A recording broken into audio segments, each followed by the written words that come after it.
What's If good you're a music? plant person and love listening to music, share it with your plants in the house. Jazz, blues, all that type of stuff. Maybe they respond well to trap and deathcore. Deathcore. No, my plant only grows well to Afro beats.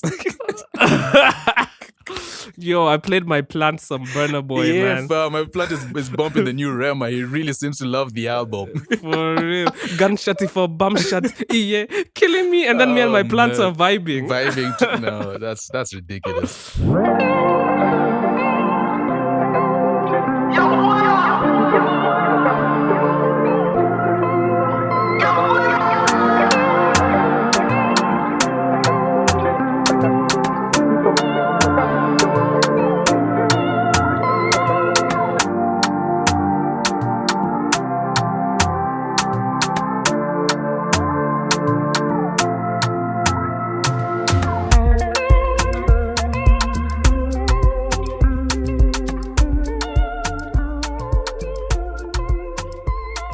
Yo, what's up and welcome to episode 61 of the 30% podcast. I go by the name Afam and I'm joined by my amazing co-host Sam. What's up? What's up? How you doing? Yo, I should be hyped. Listen, What's we have up, a special everyone? Yeah, we have a special one for you. You guys can listen to this podcast on YouTube. You can listen to it on Spotify, on Google Plays, as well as Apple Podcasts and what used to be called Anchor Podcasts. You can also find us on social media. You can find us on Instagram. You can find us on X. You can find us on Threads. You can also find us on LinkedIn. Sam, I have some facts for you. Are you ready? Here we go. Okay, so these are some.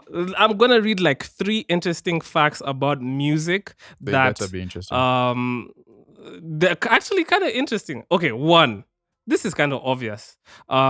Singing can dissolve stress excellently. So apparently singing can significantly reduce stress. It is also a psychological impact of listening to music and singing. When you sing or listen to your favorite music, your endocrine system releases stress busting hormones. There's some people who when they sing it increases stress for me. Like those vocals are not vocaling as we say. Okay. As saying the 254. They're not vocaling. No. Okay, so now this is the second fact I found interesting. Babies can actually listen to music inside the womb. Apparently, one of the music fun facts is that babies can listen to music inside their wombs. They register the type of music and respond accordingly. They move their mouths, hands, and legs. How do scientists know? Sometimes I think that scientists are just BSing us. How do they know this? All you need to do is have a controlled system. The common man there's no way the common man will be able to conduct that scientific experiment to prove it. It's so easy to conduct, I feel. All you need to get is like you have 5 women who are all pregnant. Maybe you can get them in different stages of their trimesters or whatever, and then you can play music. Also, then you play music. Then you'll have a control where there's no music being played. You study that, and then now you play music for somebody who is in their first trimester. You have an ultrasound, and then you see if the baby is responding. Second, third. Like that, and then you see, like it's just. I think it's a simple experiment. You know what they should do? You know what we should do? We should like what Kanye and Drake should have done when they're fighting for the CLB and Donda. They should have played them to babies, and now scientists figure out which ones lowers the baby's stress first, and then they market it as that. And so now they have a whole demographic of mothers. There's a way you could use this, even though I still think it's bogus. It's bogus science, but there's a way you could use it. It's not bogus. Listen, science, bro. It's science. Anyway, fact number 3. Music has the power to recall memories even after severe brain injuries and ailments. A research journal published in Neuropsychological Rehabilitation depicts the effect of music. It can help patients with brain injury recall certain memories which are not possible to recollect conventionally. That's so cool. And then lastly, the fact that I found very interesting. Music. Are you ready for this, Sam? Music is good for your plants too. See, look now, now we're getting Okay, into that let me explain. Let me explain. Let me explain. Okay, let's it go. has been proven by researchers that music can make plants grow faster and healthier. Research done by the National Institute of Agricultural Biotechnology in South Korea suggests how plants can respond to good music and how it influences their growth. If you're a plant person and love listening to music, share it with your plants in the house. Jazz, blues, all that type of stuff. Maybe they respond well to trap and deathcore. Deathcore. No, my plant only grows well to Afrobeats. Yo, I played my plant some Burna Boy, man. My plant is bumping the new Rema. He really seems to love the album. For real. Gunshotty for bum shot. Yeah, killing me. And then me and my plants are vibing. No, that's ridiculous. How do people find out?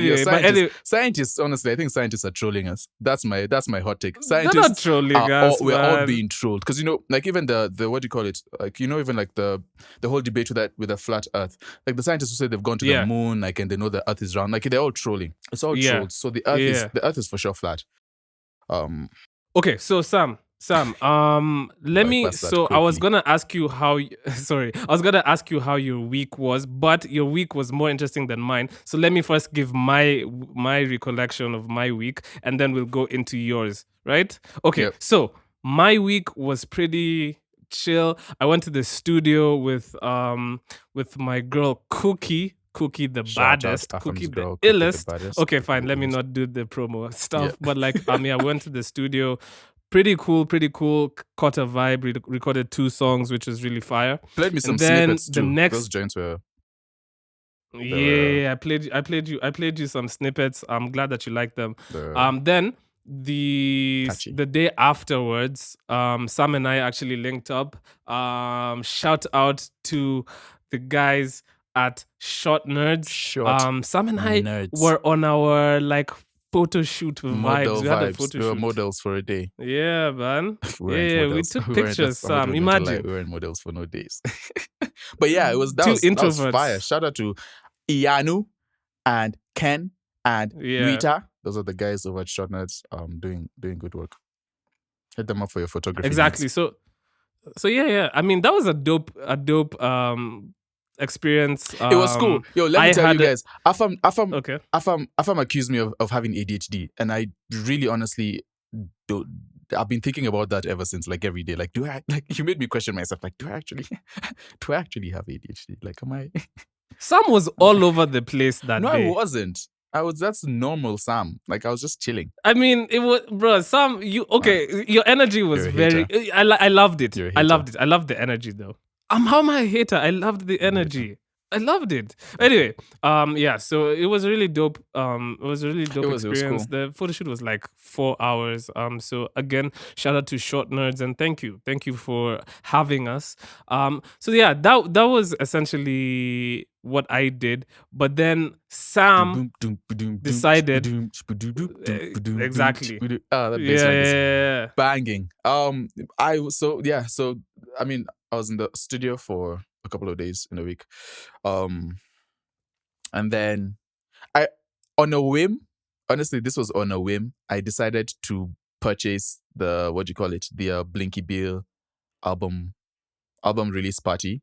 And then he didn't even tell me. So now imagine. That's not good there because I told you. Podcast betrayal. Y'all are witnessing podcast betrayal. Okay, so this is what happened. Earlier, I was like, so the tickets, of course, there was the early tickets, which go for cheaper, right? So I was like, all right, cool. Then I was deciding, should I go for this? Do I want to go for this? I have something else I usually do on Thursday evenings regularly. So I was like, but I really want to do that. So I was like, let me sleep on it and then wake up tomorrow. Tomorrow, I will for sure have made a decision. And I woke up and the early bird tickets were sold out. I felt so bad. And then I went and checked and turns out that there were now regular tickets going. So I purchased those. How much were the early bird? 1,500, I think. It was 1,500. Just 500 less than the regular tickets. But I might have considered if we had decided to do it at the early bird you can't stage, do that on the podcast. Sam calm down. Calm down. Calm down. Oh, sorry. Are you Did you get it all out? Okay. It's But yeah, done. so I purchased the tickets. It was cool. So after the photo shoot, I moseyed on there. I got there super early, man. I got there super early. I didn't learn from our previous. By there, I where did- do you mean? I By got there, where do you mean? yeah. I got where was it? It was held at Westlands, the mall, the rooftop at the mall, which is a really cool venue for like if I was to have a Nice. show, like when I do like my EDM shows, I'm probably going to do that. Do it up there. It's That's really cool. actually where I went for New Year's. New Year's. Yeah. You talked about the that. rooftop. Yeah. So yeah, I didn't learn from. Remember our past mistake when we went for the for the award show that we went mad early and we stayed there for 4 hours before anything happened. I also went early. I got there maybe around 7:30. Why would you get there at 7? Bro, I'm just punctual. I don't like going late for things because this is my fear. I always fear that if I go late for something, I'm not going to have a place to sit or stand. Like I'm going to be left out. Then I'll have to be picking through the door. And that's crazy paying for a show and picking through the door. So I went there super early. It was cool. There are not many people. Guys are just chilling, vibing. There was a DJ playing, and honestly, I don't know who he is, but he was trying his best. I don't want to flame anyone, but he was just trying his best. So it was a chill, it was a cool, easy vibe. Then another DJ came on and she started playing other songs and it was cool. And then so people started trickling in. You know this thing that usually happens where you're just sitting and then you look down, then you look up all of a sudden and the whole place is packed. It was so packed. I found myself at the back. I was like, oh boy, here we go. But, how did this happen? Yeah, but it was cool. And then after that, a couple of dancers came. Dang, I don't know. I don't know where they're from. Can't remember. But this dancers, I saw a bunch of videos of those dancers. Yeah. It looked cool. Those guys were dressed in the African garb, like the whole thing. Yeah. They had the little crop. No, was it crop tops? See, I wasn't even in the front, so I didn't know. I could only see the little headgears. And that's what I saw. Yeah. That's what I saw on the stories. It was fire. They was dancing around the stage, the DJ place where you're playing the music from. So they danced for a long time, actually. They danced for, I want to say, maybe 10 minutes. Blinky joined them at some point. It was really cool. They were dancing. What were they dancing to? They were dancing to drums, to African drums. Or just drums? Yeah. Like, wow. BBC documentary, like what you can hear in your head. Yeah, that's what they were. Yeah. That's what they were vibing to, bro. Oh, that's a very good description. Yeah, that's what they were vibing to. And it was super dope. I even recorded it. I'm probably going to use it as a sample sometime. But it was dope. And then then Blinky came out. He thanked the crowd for being there. It was a good crowd. First off, shout out to him. About how many people do you think were there? Ooh, I'm really terrible with numbers. Man, I want to say you've been there. How many people can fit the rooftop place under the roof itself? You don't know. You're also bad with numbers. Hey, here we go. Okay. Yeah. I want to say I don't know, man, but it was more than 300. More than 300 people. Okay. Like it was a good number. Okay, it was a good number. Nice. And it was packed. Like he actually said when I talked to him after, he said it was sold out. His merchandise also sold out. So like people, he brought all types of people out, man. And I was happy to see so many people come out to support him. Anyway, so he came out, he played the project. It was good. The sound was okay. The sound was okay. It was a bit bass heavy. So I really wanted to listen to hear the songs, but then all I was hearing was just the bass, which I wish that was better. But I realized no one really cares about all they care about is the bass because the bass moves them and it was crazy. So we did that. He did that, sorry. And then he played the project. It was cool. He gave some snippets. Some of it he said like, you guys go listen to that. Other ones he played the full song. There was one song. So he didn't play every song in its entirety. He played most of them, not all of them. There's a few that he was like, I want you guys to go listen to this because it's a special one to me. That's that whole story. Quick question: did he have like the artists who were collabing on the project? Oh yeah. My were bad. They there? I'm so sorry. I don't know. I know Maji came out. Maji's on the project. I think someone else came out, but see, I was at the back, so I wasn't like. I really should have walked to the front and tried to pay more attention. But I think he brought a few people out. He definitely brought a few people out. Yeah. Yeah. Okay, so he played the project, and then after that was a really special moment. So just the band came, like all 4 of them. He brought them out. Nice. How wholesome. Mbithi came out, Ben came out, and Jim came out. Like, it was so cool. I was sitting at the back. I was like, oh man, like, this is a cool moment. It was very, very for me rather. It was very emotional just seeing all 4 of them on stage again, and supporting their own. So that was cool. Yeah. I noticed, and this is not hate, but then those guys people are aging because they've been doing it for a long time. Like, Blinky Bill was talking. I was talking with him. It was like he's been doing this for 15 years. Like, guys are growing, man. They're growing old. It was really cool to see. So time flies. Yeah, time flies. So just a band played a set. They didn't play a set of their music, but they just played, like, they just DJ'd, and guys vibed out to it for a while. And so while they were doing that, now people were leaving. The show was. I left at 12:30 and I got there at 7. But the show hadn't ended. I left because I'm an old man. I left when there's this Nigerian DJ. I can't get her name. I need to get her name. But she was playing her set, so it was really cool. She played She played that song that people said was flopped. The Drake and what do you call it? Drake and Sexy Red. Yeah, and guys were jumping to it. I was like, wait, I don't know people love this song this much. It was crazy. Shake that ass for Drake. Shake that ass for me. Oh no. So yeah, big flop. Terrible. Yeah. So actually, it's not a big flop. I was looking at the numbers now, and they're actually doing well, unfortunately. So yeah, but Drake will always do numbers, bro. So somehow we found a way to bring Drake into a Blinky Bill conversation. Yeah, we're actually talented. Yeah, we're talented at that. So yeah, after that, it was cool.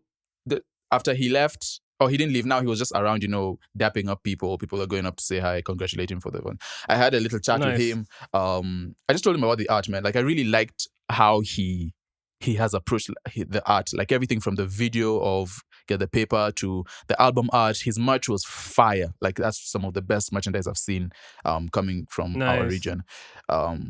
Okay. Yeah, so it was fun. I mean, it was one of the better outings. Even though. So when did? No, I said I need to learn how to enjoy myself, because I was there. I was being so scientific. Like, I was at the back. I was like, okay, how are people reacting to this kind of music? How are people reacting to like a more Afrobeat type vibe? Then I even pulled out my own earphones to listen to some of my demos. Like a nerd. Yeah. And to see, like, I'm trying to imagine people, jumping to the demos, and does it have the same energy? If not, then what can I do to bring? I was being so scientific, and all the people around me, I met a bunch of people I haven't seen for years, like guys I was with in primary school, and they're like, oh, let's vibe. And me, I'm just like, nah, I'm cool. My finger, my what do you call it? My hand's in my hoodie. And I'm just like, yeah, this music is cool. Looking like a blockhead. I need to learn how to enjoy myself. That's what I learned about. One thing I learned about myself from the Blinky Bill experience is I need to learn how to enjoy myself. But yeah, that was it. It was super cool, man. It was very so good how outing. like what time around what time did he like finish like playing the music from the album? I didn't check the time, but I want to say maybe between 11 and 12 he had stopped. Okay. Yeah. And then after that, people were just there vibing, or did people just leave after that? Okay, let's actually say between 10:30 and or was that guys DJ were just vibing afterwards? Oh, because so just a band, the Mbithi and I think it was Ben, they were up there. They were playing some music. Yeah. They played music for a while, and then they left, and then that's when now the other, because he had invited other people for the show to like so now when I left, there was another DJ who was playing. Okay. Yeah, and she was fire. So, yeah, man, that was dope. I saw so many people out there. I can't even, like, I saw all the industry. That guy has so much support from so many people. It's really cool. Why can't we just support ourselves like that? Like, support everyone like that. Yeah. Like, it's so cool to see. It was a very energetic, very but like you said, he's been doing it for 15 years. So like, imagine how many people you interact with in that period. Yeah. And it's people from all music and stuff. It's like, music greats. I saw music legends in there. I saw people in the corporate world. Oh, who did you see? Name drop. I don't need to name drop. Like, who you can name drop? I don't need to name drop. I mean, obviously, Maji was in there. Like, I don't think anyone has seen him for a long time. Was in there. We saw Kolo was like, he tried to hide himself. Like, let's go. In his hoodie. I spotted, bro. I was like, nah, you're not going to hide yourself. But yeah, I was at the back, so I didn't see everyone. But there was a lot of people. A lot of people. We saw some podcast friends. Of course, Vallerie and Suki were in there. Vallerie and Suki, shout out Breaking Hearts. Yeah, just, man, it was chock full of people, man. It was super cool. It was a cool experience. Damn, shout out I have FOMO, man. Yeah, man. I Yeah, missed out FOMO. on that one. Sorry, that's cool. I was But I was anyway, there bro. representing. Okay, so I represented. how did you feel? Okay, so listening to the music in the listening party environment, and then now listening to the album, like now in the comfort of your home with your Yeah, headphones and everything. Do you feel like there was a difference in how you experienced the music, or there was a difference. did that change anything? There Does was that change anything? there was a difference for sure. So listening at the venue, that's cool. Listen, what did he say? He told me actually. He said that playing the music for people, there's a different energy there's like a different energy response from playing it playing it for people than you get from, because he listened to it in the studio mixing all that business, and he was like, it's really cool. Like he seemed very genuinely happy that people were rocking to it. It was good. It really moved people. Yes. Again, sound has a huge part to play in this. So sometimes when the sound is not balanced correctly, I'm not able to hear as much. And since I tend to be very scientific about things, I wasn't necessarily like, I was just gauging the energy per se, not necessarily the music. When I listen to the music now, like the next day, I enjoyed the album. It was a good. Okay. It was a good. So we can actually let's get into the album. Let's get into it. Let's get into it, man. So We Cut Keys 2 Tuna by Kata Blinky Bill. Funguo. Yes. Thank you, Sam, for the translation. Yeah, for all our Swahili listeners, this is an international podcast. Wait, it can be international. So I'm speaking Swahili now. So anyway, sorry, continue. My bad. Okay, so so bro, just from the jump, love the artwork. Like shout out to Zakadel, man. Really tells shout a out to story. Zakadel. It's crazy. I know, bro. And then we Sam and I just watched the video to get that paper, and like I love the visuals, the black and white. Yeah, the words scrolling through the screen and all that type of stuff. Very, very creative. Yeah. Like you can tell, like there was a lot of art direction, like with this. You can tell, album. you can tell, like there's a focus on art rather than let's just put something out. Like there's a focus on all the different areas in trying to make them. I just really enjoy. Like that's all I'm trying to see. That's all I'm trying to see is for art to be art. For art to be art. That doesn't make any sense. Exactamundo. And so I cut the album on, haha, and then the first song, Black on the Keyboard, with Mikel. Like I know him from like as Mikel the Energy, like he has the whole Cesar Rojo thing that he does. It was pretty cool to see him there. Like he had bars he was spitting. So it's good intro, very meaningful. Black on the keyboard. They're playing on, just like, a lot of those. What's the word? It's just that very. No, Sam, help me out here. I'm trying to figure out how to help you. I don't know what you're trying to say. What are you trying to say? Like just very meaningful, and very African, black forward. Oh, like, okay, like Afrocentric, music, black keys, Afrocentric. Okay, yeah, we cut keys, black and yeah. I see. Oh, I see it now. Oh, yeah, Afam is doing the science, bro. He's doing the science. I see it. Yeah. So that was cool. That was a cool listen. And then obviously Mtaona Nikipa, that was fire. And just as in general for me, I would say this album really like it was really a musical experience for me. For me it was more about like the production and the message. All the beats really blended well to each other. Like when you listen to this album, you kind of feel like you're listening to one musical piece, because like all the beats are similarly structured with the the African drums, and then like the very, very like insane bass lines. The most insane bass line for me was the one on the song with Gold Link, Compare. Like that bass line was insane. And then the funky bass line for Get That Paper, of course, really dope. I feel like it was a real it was a real showcase of Blinky Bill's talent in just creating sonic experiences, I suppose. Yeah. And then also it was good to see a few names, like Sichangi It was produced. it was a Which stacked song? project too. Which song did Sichangi produce? Hold on, I saw his name on Mtaona Nikipa, Emok on the production as I was well. hyped to see that, man. Shout out Blinky Bill Emok. himself. Yeah, like it was just dope to see. But like Blinky Bill definitely has like a signature sound. It is. And I was telling Sam, Yeah. like, if somebody came to me and like a foreigner was like, "Yo, what's up, bro?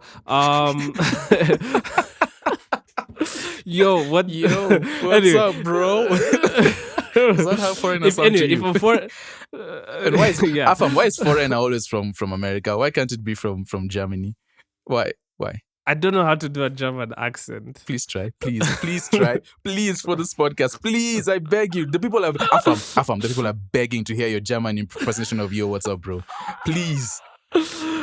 I can't do it. I'm so bad at doing accents. I'm sorry. But yeah, so anyway, like if a foreigner asks me, "Yo, like what?"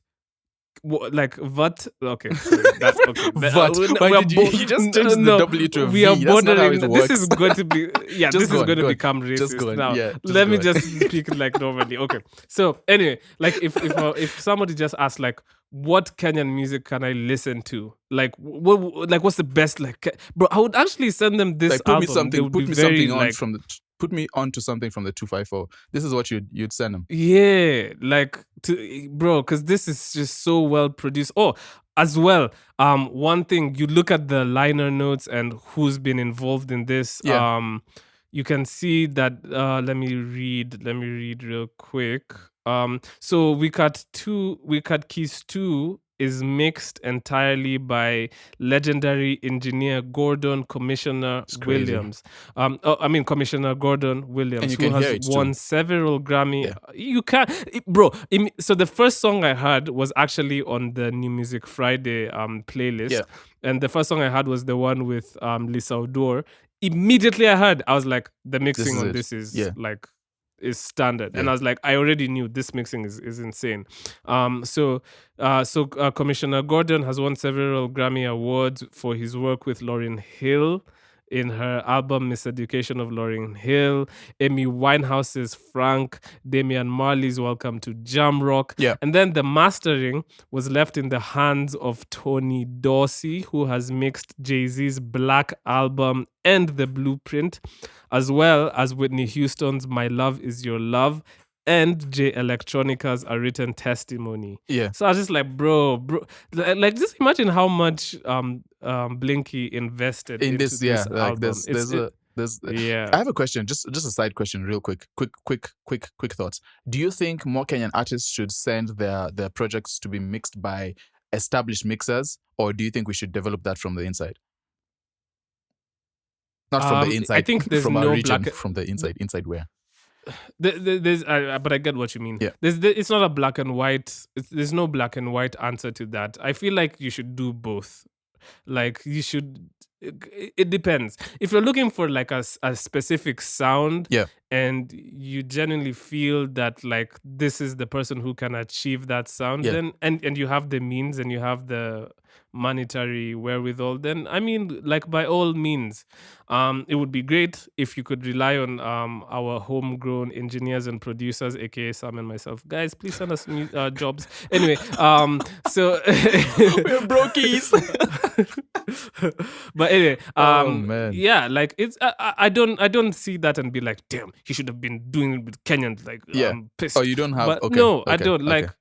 I don't have any like beef over that. Like, whatever it takes to create like good art, do that.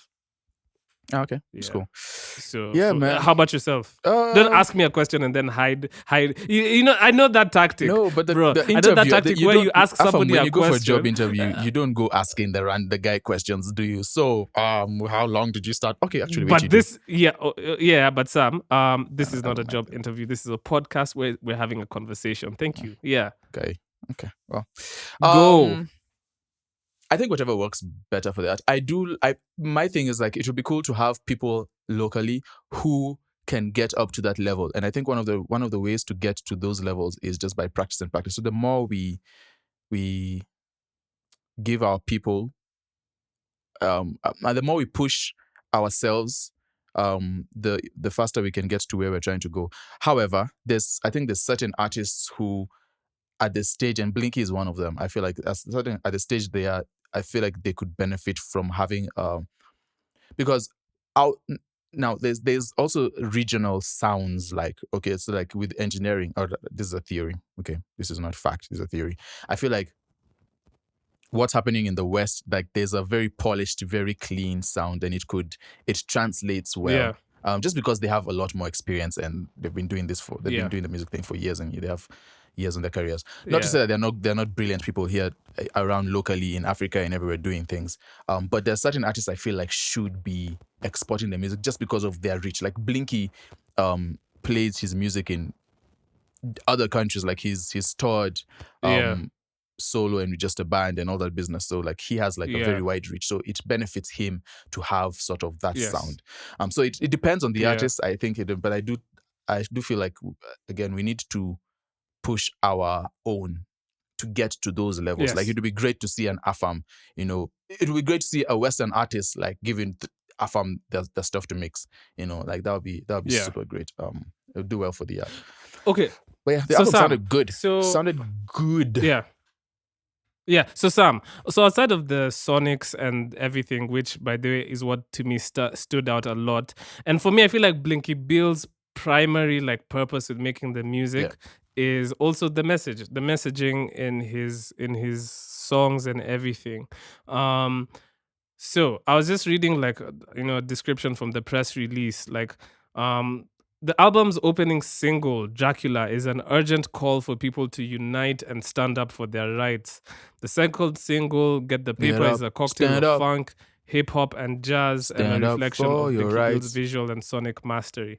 So now, one thing about like Blinky Bill's music, especially like now with this We Cut Keys, is like I said, the message. The message is the focal point. He's trying to really push like certain ideas across, right? Yep. And you've seen that with the likes of like Fela, like where they have like amazing sonic productions, and then Fela, inserts himself where he's really like delivering on a message that's very, very potent and very, very and it's very close to it's musical activism, because you're talking about things that are very relevant to the society or reflect the society of the times, right? And cultural climate. I feel like we're in a very like it's a very interesting social and cultural climate that we are right now, economic as well. The country is suffering, man. Like everybody is stretched at their wits end, whether it's financially, economically, whatever. And except the politicians. We've seen this as well, like shout out to them. I mean, I actually, now that we even talk about this, I want to shout out the recent protests that have been going on for the End-Femicide, organized by Usikimye. And, just to see that they managed to have such a peaceful protest and get their point across without it devolving into like, running battles and tear gas and all that type of stuff. It's actually very admirable. And I want to shout out, because this is a music podcast, I want to shout out like the various music individuals who showed up. I saw Bien, I saw Charisma, I saw them in the crowds, like Bensoul was out there, like in the streets, like really like standing up being for together the with cause. For women. Exactly. But this is the thing now. This is my question, Sam, to you, right? There is a huge intersection with music and culture and just life in general, right?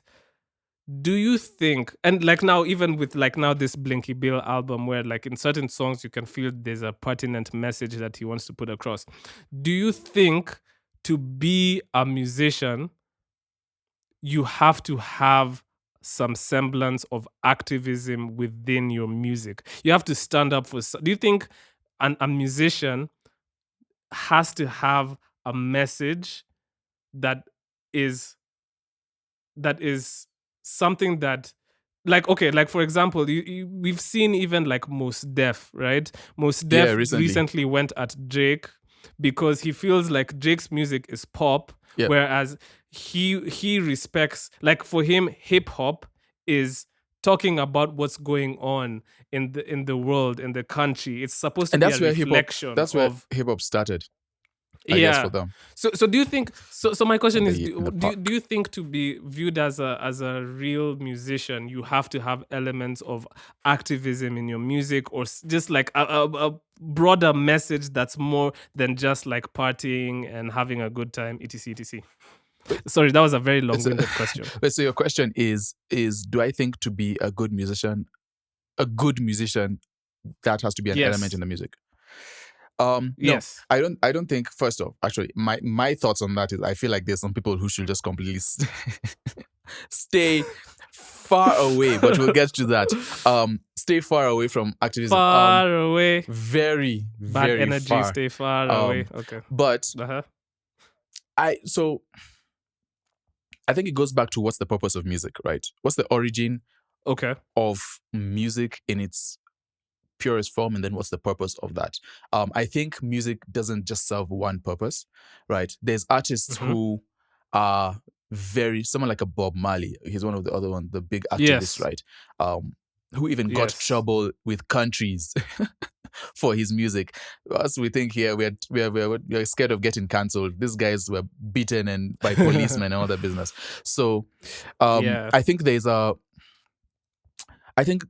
there's different reasons for art, and that depends on the individuals making the art. There's some people who their natural disposition is to talk about what's going on in the culture, the social cultural climate, and there's other people who want to provide the vibes, entertainment. And too often I think we see people who are not necessarily, this is not going to sound bad, and this is not to anyone specific, okay? If the shoe fits, wear it. There's people who are not necessarily read up, or not what's the term? Read up. They're not necessarily educated. Educated would be a better term. Not educated would definitely be a better term than what I was going to say. They're not. It's like sorry to interrupt you. It's like there's a funny skit that Dave Chappelle does way back in the day where he was like there's something like, if things are going on and you need somebody to talk about this, like, I'm not gonna look at Ja Rule to come where's and, Ja? provide commentary. Where's Ja Rule? You know what I mean? Yeah. There's people who are not necessarily educated on the matters, and it's not a genuine concern, because people who might be educated but it's not a genuine concern, and that's going to translate to your music. I think those kind of people, and they know who they are, should stay away. Now, I'm not saying no one should talk. We are talking about it in the music, right? Primarily. And then also like how you move outside. So there's people, I feel like there's people who maybe are not necessarily they're not the perfect mouthpiece to say some of these things. But I do feel like, because I mean, music is cultural. Music is birthed out of culture. Dance is birthed out of culture. Everything, dressing, food is birthed out of culture. So the cultural climate is very, very a very good subject matter for art, right? So I definitely feel like if there's like something like what's happening now, like there should be people at the forefront of music talking about these things, because it travels more. Talking about these things, it travels more. The only problem is that now the ones who have no idea what they're doing take us 15 steps back with just absolute ignorance. We literally like Mkadinali posted on Twitter. He was like, one way of reducing femicide is by advising, and also I'm surprised that he kept this tweet up. Anyway, one way of reducing femicide is by advising our women to get married by the age of 23 years. Married women rarely go to Airbnbs and clubs. This is not rocket science. Come on. #Rongrende. I'm sure everybody else in Mkadinali was, why would you put our hashtag there? But take that off. Like, because that is like all of us have the same thinking now. I'm not with you, bro. And so you see So wait, things what do you like feel that about and that like tweet? What do you feel about like that tweet? I feel like it's not it's so dumb. It's not smart at all. And we're not saying the person Listen, is dumb. like We're just saying the action of exactly. putting that out in the current This isn't me climate. trying to. This is not me trying to like catch smoke with Scar, Definitely but not like getting a Scar feature anytime soon. it's such yeah, but it's such a misinformed opinion, you know, if we're being honest. And the thing is, here we go, like Mkadinali, Scar, they make really amazing music. Yeah. But you see, like now, d- uh, we can't like rely on you for giving us like opinions on what's happening socially if that's what you're gonna come and say. Yeah. You know what I mean? So that's why it's such a hard conversation to have, because yes, we do want our entertainers to kind of speak on Yeah. social issues. Yeah. But then also we don't when they do shit like this. Because listen, these artists are also like they're just people, and a lot of them are very misinformed and have like opinion. Like, you know, the thing we do with artists a lot is we put them on pedestals, and we Yeah. think that because they achieved all this success, They must their be smart enough, thinking and is they must even be more. Nope. Yeah, Okay, no. it's not No, not not at all. necessarily. So I think, Sam, with this debate, it's not a black and white, like it's not a black and white answer that you can give. There's no, you know, because like there's some artists who are very informed and will really deliver that through their music. Yeah. But there's some artists who are also just there for the vibes and stay there and do the vibes. Yeah, and keep your opinions to yourself. and off that also, we sometimes we see the duality in the same artist. Like Kanye would be a great example. Back then, Kanye was like super champion in the black cause, and he was doing it well within art. Like it was George Bush doesn't care about black he people. He was know? lauded for that. Like those are part of the things that pulled him up. And then we see how further down the line, like he started going a little bit left with his. And Talking honestly, I about the understand why people like Jews Drake and all would that like type of stuff. most Def's critic is why Drake might stay away from that, because that stuff can affect you so badly if you go crazy. But that's the thing. Drake is pop, bro. Like Drake has so much money riding on him, man. Like for him, it's Drake. Drake is literally like. How is Drake supposed to give an opinion on like what's happening with the like? He has such a big fan base and thing. so much money on him. That so big. He's bound to lose. Like me personally, way he goes. So that's the thing. If I'm in Drake's team, I'm not telling Drake to like. No. Keep quiet on that. Like what? Let's go out and take photos in the new Nikes.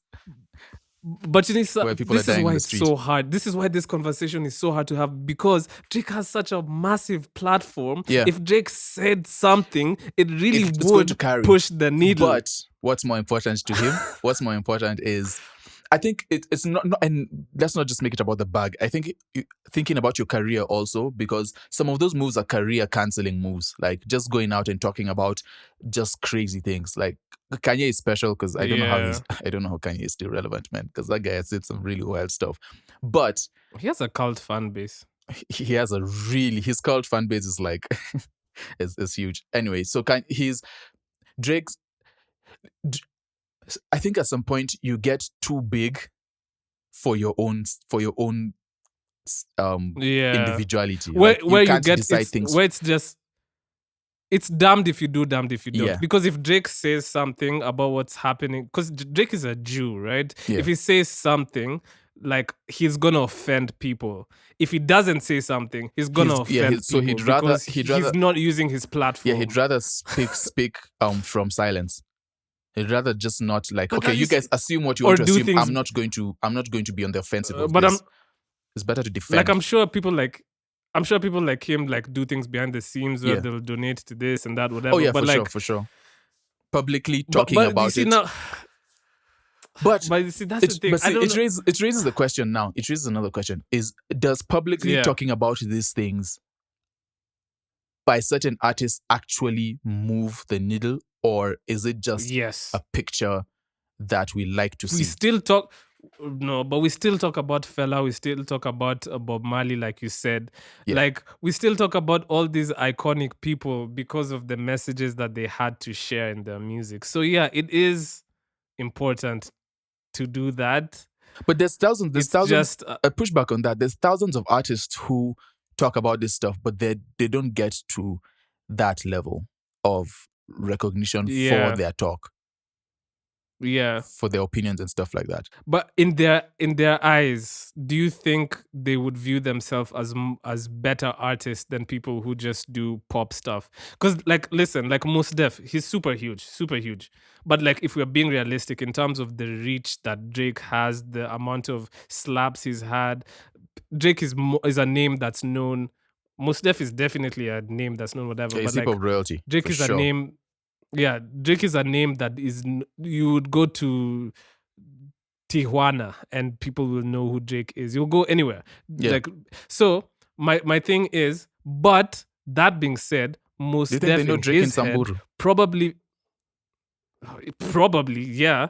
So this is the thing. So I think Mos Def in his mind, in his head, is a better artist. Yeah, sure, he doesn't have as much acclaim as Drake has, but in his mind, in his thinking, and even his fans, Mos Def is more potent because he has more of something to say than Drake does.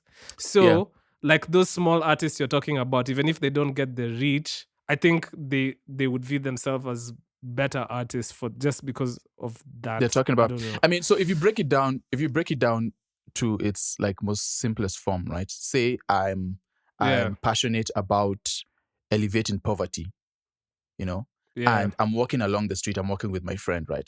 And we are both walking. Then we see a poor guy on the side of the street. Maybe something bad is happening to him. Other poor guys are robbing him. Okay. And I walk back. I walk on, and I'm talking. And the only thing on my mind is how do we get this how do we get this guy off the street? How can we make the situation better and prevent this from happening to different people? And my friend out there is talking about, yo, bro, have you seen the new Yeezys? Like, I obviously will look at him as, So I think that's kind of what they feel. But, and this is a weird thing for me to say, I think everyone has the right to pick what they want to fight for. I personally, now this is my own personal opinion, Sam. This or message in their music. Yeah, this is a Sam opinion. I am concerned about justice, right? So I'm concerned about things being right. I'm concerned about in not necessarily in the Christian sense, but a righteousness of just things being okay and people being valued the way they're supposed to be valued as human beings and all that stuff. And that's just ingrained in me. The person who doesn't, I'm not going to look at you as less. Maybe it's just a soft encouragement to, and everybody can't do it in the same way. Everyone is not effective in the same way. So an artist might not be as effective as other people. Maybe he's better at holding a rally and talking about these things or creating or influencing the lawmakers.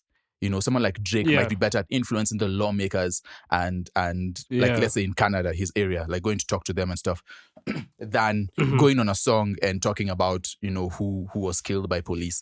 So people are useful in different ways. So I know there's definitely a looking down on people who don't talk about social issues because it's just very potent and it's very in front of our face and it's a human problem. And so we feel like humans should be concerned with human problems, but that's not always the case. Some humans are, but then they don't need to speak about it in the same way you speak about it. There's definitely people who need to be quiet. Yeah, there is. And you know what? I think you've said it best, man. I think we just need to compartmentalize some of these things. There are artists who provide us with certain things. If you're in the entertainment thing and that's your thing, it's not a bad thing. And if activism is your thing, I suppose, then that's your thing and do that. So there's like I said, it's not black and white. It really isn't. It's a very nuanced type of conversation, I suppose. Yeah, I feel like there's a good side to be on, which is just being concerned about what's going on. In whatever way you definitely. But hey, listen, when this is not the time to start chasing clout. Let's just begin there. This is not the time to say, oh man, there's something good. If I go and say something wild on Twitter, everyone is going to focus on me. That's like, imagine doing that. Imagine people are dying in the streets and then you're using their death to promote yourself. That's wild. Let's not be doing that. Okay, now that's horrible. Yeah. That's horrible. But we're talking about the artists who aren't using it for clout. Yeah. We're just talking about the artists who are genuinely putting these messages in their music to effect some kind of change. Hey, we need that. Bro, we need that for sure. Yeah, it is. So I guess what we've come to the conclusion is the society needs artists who do the active or include socio-cultural issues in their music. Yeah. But society also needs the artists who do the entertainment stuff. But do we necessarily need the artists who primarily do entertainment to involve themselves in Cultural, socio-culturally yeah. relevant topics? Not all the If they're time. informed, then yes. If they're but if informed not, about then it, just but not. please, yeah, just don't. you can sit this one out, Yeah. Chief. Send a text to your friends. Yo, okay, bro, that was interesting. Interesting. It's a deeper conversation to have, anyway, I think, and it would be good to have that kind of conversation with artists who are actually on either side, like on either side of the argument. That I don't need to be in the studio making songs. Like me, I just want people to be vibing out to music. I want people to have a good time, while you are over there just absolutely killing the government about one thing or the other. I think it's an important conversation to have. It's cool. It is. Anyway, okay, so that was deep. Got deep for a while there. But it really did. Man. It's necessary. It's necessary. It is. It's a necessary conversation to have. Two things to just highlight. So recently we saw the teaser poster for the song with Bobby Shmurda, Bien, and Harmonize. The song was supposed to have come out last week Friday, but I don't think it did. How do you feel about that? Do you think someone just made a poster? And posted it online to create some buzz? Do you think? No, Bobby Shmurda himself posted it, so it's a thing. I don't know. I'm a bit skeptical. I mean, it's cool. We've seen, a couple of months ago, we saw Wiz Khalifa on a Trio Mio song. Now we're hearing Bobby Shmurda and Bien. That's not, that's not the most likely collab in my brain. Okay. My brain would automatically go to that one, but I was here for it. Like I was hoping to see it. It didn't come out for. But it should come out some point. Maybe it's going to come out. Yeah. Do you think a Bobby Shmurda verse is worth much in 2024? So I mean, this is not a Kenyan. It's not a dig at Bobby Shmurda. Yeah, it's not a Kenyan conversation, but I think Bobby is he's a product. I mean, how do I say this without? The problem with him is, so Bobby had like a huge hit before he went in, and he went in for Mitch caught a body about a week ago. Sorry. For those of you Sam was busy. No. So now when he went to jail. His story is really interesting. He went to jail because whatever happened, and then he seemingly took the right way in terms of, like, as far as the streets are concerned. He didn't snitch, and he went in and did his time, right? And he came out. Now, during that time, I think hip-hop idolized him. And we've seen many one-hit, people who've had hits and not had other hits. But because he had that immediately after the hit, people were like, okay, he made a hot song and he did this right thing, so he must be up. And I feel like that really affected him, because when he came out, just speaking the truth, but he has not had that. It's been dry. Yeah. Yeah, but it's weird because his bro Rowdy Rebel has been releasing bangers, but I feel like Bobby has like a huge magnifying glass on him, and unfortunately the music that put him on was street, and that was music. Years ago, bro. About, that was years ago. The gang stuff. No, but the thing is, he can't really talk about that stuff now because everything that happened. Yeah. So he has to kind of figure out different ways of messaging in his music and stuff. So I don't think his verse. His verse is that's terrible to say about an artist, but I don't think his Bobby Shmurda look is worth much. It's actually interesting because we're talking about this, and we posed the question if like currently now, McMill recently just released a tweet that he charges $250K for a verse. So in my mind, I'm like, that couldn't possibly be worth a McMill verse at this point. I think it could, like, if you utilize the McMill verse in the right way, market it appropriately, it could give you like some really good returns. So you're not paying for a verse from him, you're paying for his name. Yeah, because Mick is not selling. He's not doing like crazy numbers right now. Anyway, that's besides the point. But like, besides the point. If you move correctly with that verse, you could bring a lot of attention to yourself. Yeah. And recoup. Do you think there's a way to move correctly with a Bobby verse? Okay, I mean, in our context, like it's dope because it's a cross cultural thing with Bien and Harmonize Yes. and Bobby Shmurda. So just having that is really dope.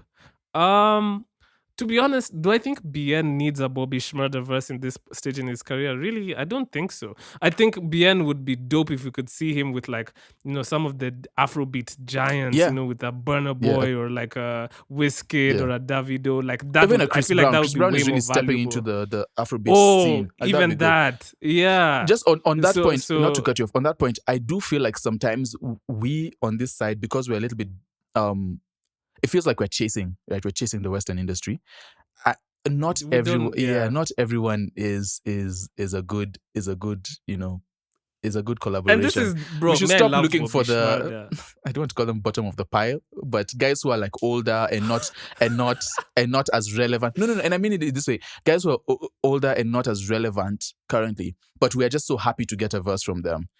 If it's a good song, it's a Yeah. good song. But I feel like in order for us to chase Like, well, like since we're chasing, like for me, I feel like Bien's collab with Ira Star yeah. was so much cooler than whatever this Bobby Shmurda But we've not stuff is had. Maybe it's about a to be. banger. Maybe it's what is going to put Bobby back on.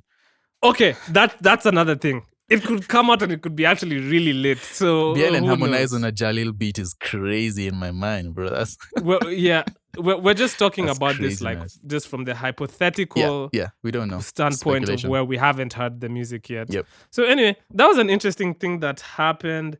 Now moving on That to the wasn't very music. good. What did you listen? That was not very good. I'm so sorry. That's What did you terrible. listen to this week that I don't know if caught you're your getting ear? better or getting worse. All right. I'm getting worse. Yeah, I'm getting worse. Progressively worse. Let's see. So speaking of Bien and Triomio released a song called Danny. I like Triomio. Triomio seems to be making moves, like to push himself further. Just in the releases he's been doing, like it just seems like he's now doing a lot more, almost like moving more to like a more commercial view, which is cool. He's progressing. Kalebawiti released a song called Closer to Me. Yeah, I really rock with it. I'm not sure who produced this. I really rock with the beat. I don't of this. think there was a credit. Yeah, but just check. Yeah, I really well, shout out to whoever produced it. This is cool. It's interesting seeing him on more like R&B moves. Mrumbi and Andia released a song shout out to Andia. And Mrumbi called It's You. Again, it's still that it's very acoustic, very guys. chill. Shout out to Mrumbi as well. Yeah, let's just leave one person out of it, right? It's great for the podcast. Chocha by Calligraph. He released the video last week. It was an interesting strategy where they released the video like a week later. I mean, a week prior or 2 weeks prior, and then they dropped the song on streaming. But Chocha is produced by we know. Vince, by the way. You interrupted the shout out. Vince on the beat, by the way. Sorry. Yeah, sorry, you know? No, we know mainstream Kenyan artists don't value streaming like that. They mostly value video, like YouTube releasing music on. Kahush came out with Kua Strong. We haven't seen Kahush since Kua Strong. That's good. Fire beat he's rapping on there. Let me see. Nesmburu is part of the Idaziz Sofian Zao crowd that do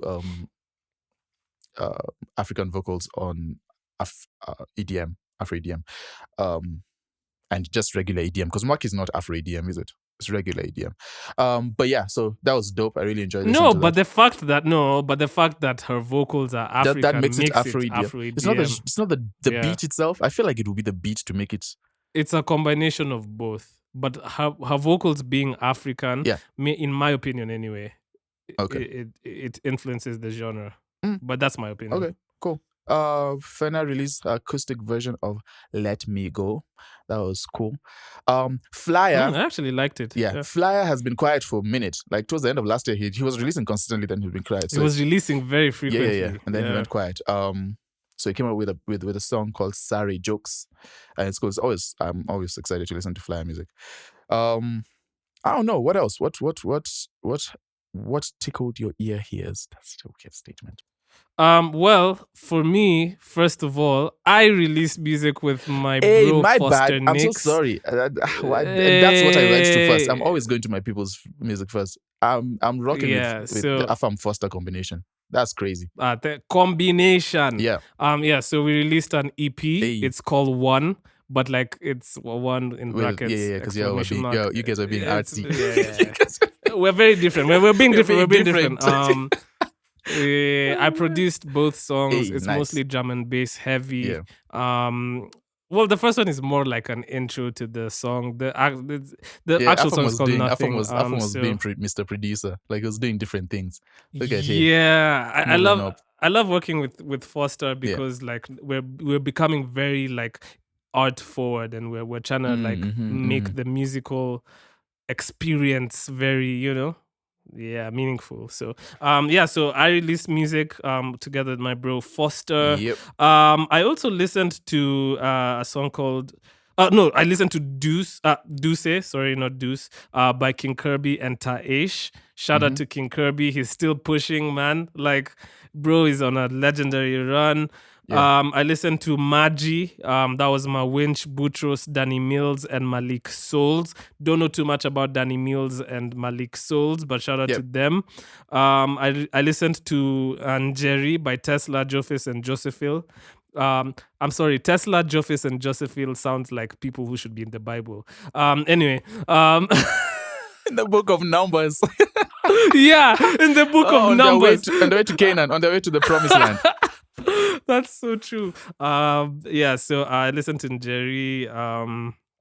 Shout out to them. I mean, for releasing that. Yeah. What else?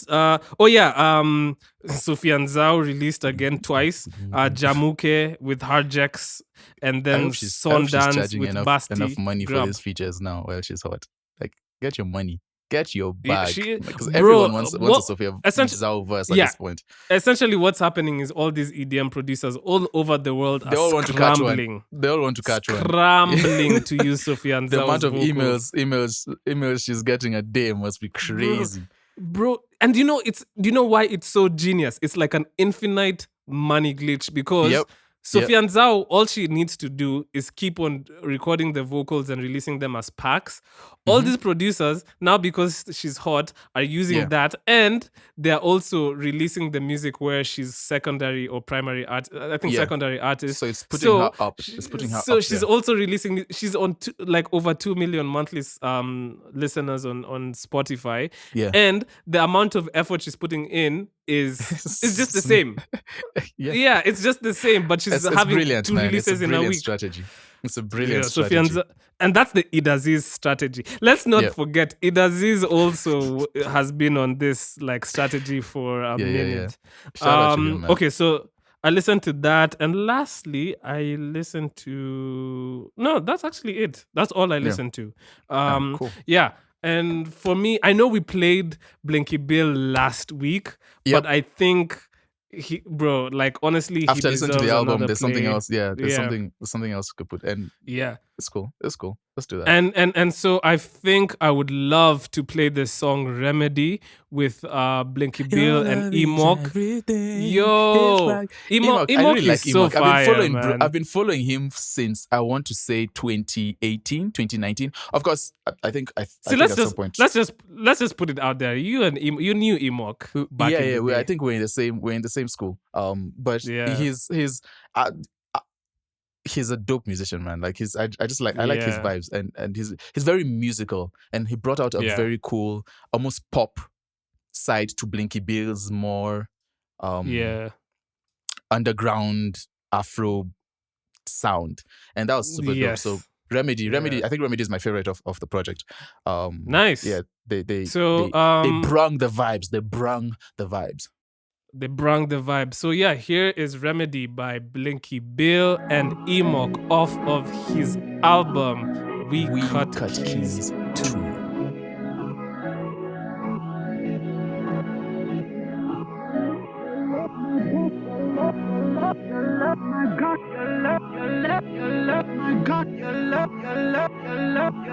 Your love is everything. It's like my remedy. Your love is all I need. I got got you, you got me, my love.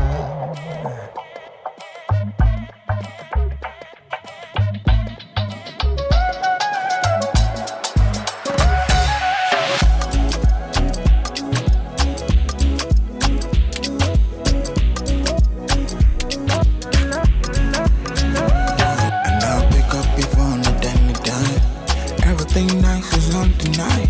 The sky is clear, the stars is falling.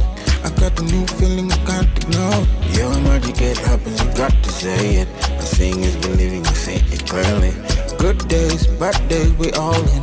Wanna see the world with you beside me, yeah. Mambo ni mazito, yeah. Mambo ni matamu, yeah. Yeah, yeah, yeah. Mambo ni mazito, yeah. Mambo ni matamu, yeah. Yeah, yeah, yeah. Your love is everything, it's like my remedy. Your love is all I need. I got you, you got me, my love. My love, my love, my love. Not the kind of person that would kiss and tell. But yeah, when I see that girl, I'll stop and stare. Not really gonna waste time, not you watching it. Nikki wanna yeah, mambo ya pepe. I can't lie, stand bad, move mad. Sometimes I wanna see her go down. Want to see her go down. Your love is everything, it's like my remedy. Your love is all I need. I got you, you got me, my love.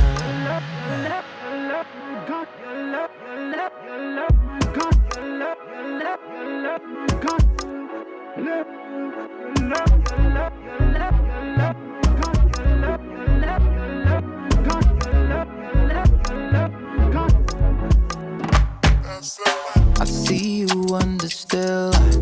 If our love is real, tell me how you feel. I know emotions sway from day to night to day. But stick with me, our love can weather every change. My love, my love. My love, my love, my love.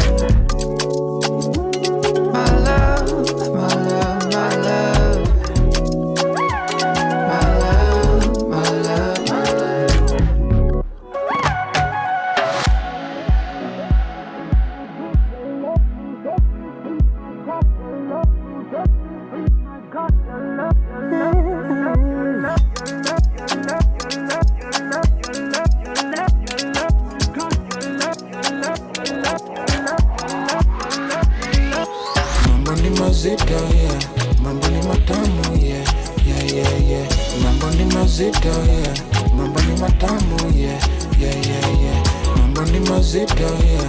Mambo ni matamu, yeah, yeah, yeah, yeah. Mambo ni mazito, yeah. Mambo ni matamu, yeah, yeah, yeah, yeah. Your love is everything, it's like my remedy. Your love is all I need.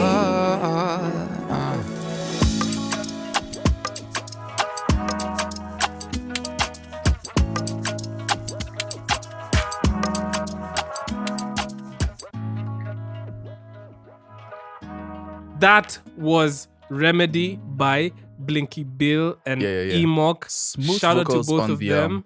On the hook. Oh yeah, super smooth. Yeah. Love song vibes. Definitely going into the, this type of playlist. Yeah. And then I like the. Hey, so go off, Sam. Go off. Sing for them. Sing. Oh, cool. Thank you guys for tuning in to the 30% episode podcast. 61. Episode 61, man. It's really cool. Very good conversations here.